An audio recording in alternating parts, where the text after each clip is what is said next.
Hi friends, SBI mutual ఫండ్స్లో ఒకటైన SBI dynamic bond fund.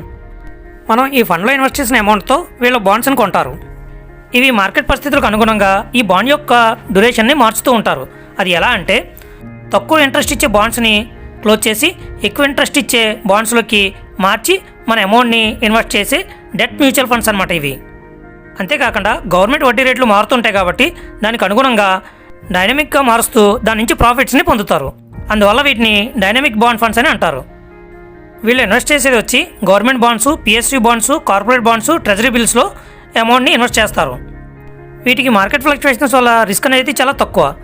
అంతేకాకుండా ఎఫ్డీ కంటే కొంచెం ఎక్కువ రిటర్న్స్ కావాలనుకునేవారు ఈ బాండ్స్లో ఇన్వెస్ట్ చేసుకోవచ్చు. ఎవరికైతే రిస్క్ తక్కువ ఉండి 3 నుంచి 5 సంవత్సరాలు అమౌంట్ ఇన్వెస్ట్ చేయాలనుకుంటున్నారో వారు ఈ బాండ్స్లో ఇన్వెస్ట్ చేసుకోవచ్చు. నెక్స్ట్, ఎస్బీఐ డైనమిక్ బాండ్ ఫండ్స్ని జనవరి 1, 2013లో లాంచ్ చేశారు. నెక్స్ట్, దీని ఫండ్ వాల్యూ వచ్చి 4,605 కోట్లు, అంటే అంతమంది ఈ ఫండ్లో ఇన్వెస్ట్ చేశారన్నమాట.